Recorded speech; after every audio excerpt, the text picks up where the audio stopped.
phrase. We don't really have to do anything, do we? I mean, like if you go to India, I'm sure you'll enjoy your trip, but won't whatever level you're on attract whoever needs to be on, say, the next level naturally? Isn't that without effort?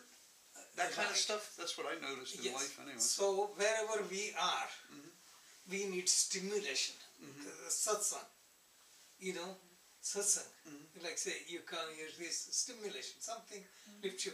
So I want to be like I have attachments, But when I see a monk who has given up everything, they don't possess anything, they don't anything, and I spend time with them, it increases my renunciation, Like why I'm looking for real, true saints, but usually you meet commercial people, real saints. So everyone needs stimulation. I need stimulation, and stimulation like my only stimulation teaching, and doing consultation. But I need somebody who is practicing like me, and then lifts me a little bit further. That's what I'm looking for. Right, but I think you won't even have to look. I mean, you're going to go there, and they'll appear. That will happen. So I'm just looking. So right time comes. So it's really not looking, just preparing. Right time comes. So it's kind of like looking for a wife. You can't really find one. They just got a boom. There they go. Right. So that would happen, but I mean, we always have desire, like. I understand. Yeah, I understand. No, I can relate because I know that's why I come, because I am a seeker, and I can't finding you is like that's filling that need for me, because I don't look at it that one word selfish has a negative connotation for me, and I've replaced it with self-loving. That I do these things that are self-loving for myself, but that I also need to be, like what you're saying, that to be, stimulated so that I can continue to grow and get my needs met. So then, because then what happens, then I have more to give of a spiritual nature. So we all need, I heard from somebody who used to come to Cultural Arts Center before we moved into the house. So almost 40 years ago, I haven't seen him. He was my original student. Then he joined my brother because like he took all the students and all this. And he lives at Kripalu, and then he's doing a free website to do about Kripalu. Then after almost 40 years, you have any picture of Kripalu, I want to put you in. I say, in meditation book, I have picture with him. So he wants to do that. I said, what happened for all these 40 years? So he's coming on the 28th to do that. But what can I tell him? Just, I said, he said, you are on YouTube, I have more than 480 videos now. Facebook and all kind of things, and they say, oh, you should have big crowd. I say only one group class, and that 4 or 5 people come. Today's big crowd, and nothing. They said, who does all this? I say, I do myself. I don't have any disciple or students. Just like some people help me out, things like that. And he wants to build website for my guru, which is Swami Kripalu. I said, you are building up website increasing fantasy of people, because you build fantasy depending upon guru and all the stories you hear instead of realistic thing. Right? I spent 1 month, he was with us, so I know inside, but people have fantasy, they build up fantasy, so he will do it. I say, if you're coming here, don't you want to live experience somebody's life? Do you prefer a small lighted candle or big picture of inferno? Which one do you prefer? If it is big inferno, won't do anything. Small candle may throw some light and some heat. But I tell him, like, you saw my website, but did you get any interest, like, to explore what I do? But this is what happens. People are not seeking, they are only looking what they want. And giving away, they can afford it. Giving away is just throwing away. Even the printer who did you get the flyer? Did you see the new flyer? No. Nice. Make sure you get. No, give it. It's in the back. Yeah. Yeah. No, this up there. Did I see Yeah. Give it to. Yeah, because I was not here, so yeah, you can keep one. So that's. So I went to the printer. Wherever I go, spread the word. He was talking. So I gave him a yellow book and exercise book. And next time I said, "Did you get to look at it?" No, somebody came who knew you. He grabbed my yellow book.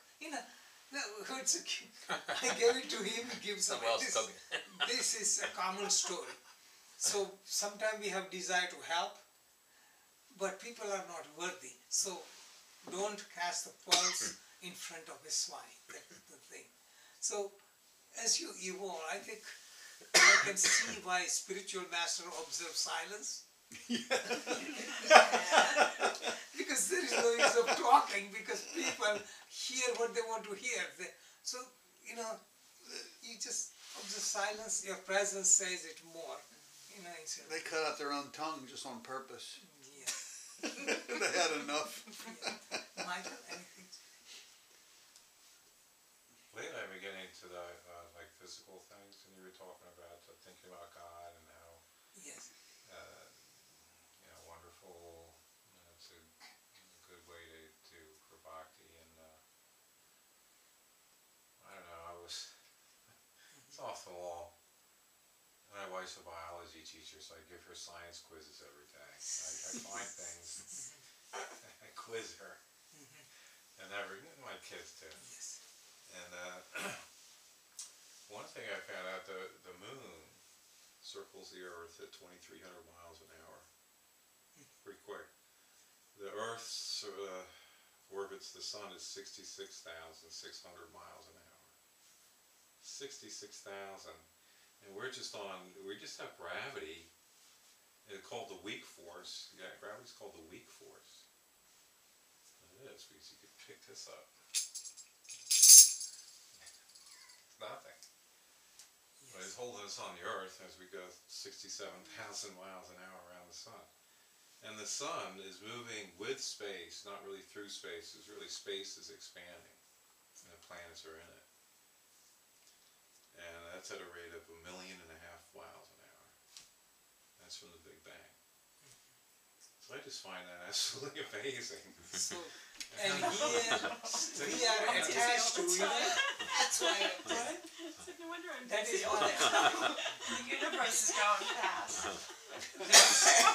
That is why I was fascinated by quantum physics, and that's why I wrote. They say Om sound is nothing but sound of all the celestial all the celestial objects moving through the space. That is the sound Om. It's a total sound, That is how they describe it. So we are so insignificant and still hanging on. He did, she did, just imagine. So feeling insignificance, not in a negative sense, being insignificant so we can surrender. And we let go of our limited ego. And one quote I wrote in the Facebook recently, if you want to evolve spiritually, think this is your last year to live, or this is your last month to live, and your life will be straightened out. Just like thinking about space and how insignificant we are, and same way we think and plan, things. Like if you look at all the things you plan, like you have 100 more years to live, and in reality we may have only 10, 12 years to live, and no guarantee even next moment we will be alive. Just imagine, and still we plan. So man proposes, God disposes. we build sand castles, take all the time and a big wave comes. Wait for them right out. That's it. Yes. Nick, anything? I was just, while we were talking and I was listening to everybody, I was thinking about prayer and the importance of prayer. Because, like, even over in India right now, there's 500,000 people over there that are displeased. They don't have a place to live right now because of that storm they had over there. Yes. So prayers, I think I have in a white meditation book, I'm just summarizing. There are, in Bhakti also I put some of them. 4 kinds of people worship God. Arthra means those who are suffering. Artharthi means beggars who want something. I have in the books. You know, somebody to remove suffering. God, I have back pain, I have this pain, that pain. And then I want money, I want fame, I want power, you know this. Jignasu means curious, like I want to know. And Gnani, man of wisdom. Gnani or man of wisdom worships God because there's nothing else to do. Not asking anything, it's just my natural duty. It gives me joy. I adore God because He created me. I'm fascinated by it. And that is why I worship God. So the other one called Sakama prayer. Prayer with some goal in mind, some demand in mind. Nishkam prayer means prayer without asking for anything. And prayer, when you don't ask for anything, turns into meditation. Prayer is like you are praying, God is there, I want something, some kind, even spiritual guidance, but want that separation. But when you expect nothing, then you become one with God, and that is meditation. Okay. Larry, nice to see you. Well, this is my first time in your new home. It's spectacular. Yes. I'm very impressed and very happy to be here. Yes. Any question, anything? How is life? Not that I can think of. Yes. Yes. Okay. So we have time. Any overall things? Okay. Before we end, anything anyone has ask? So I will be here. Let me see.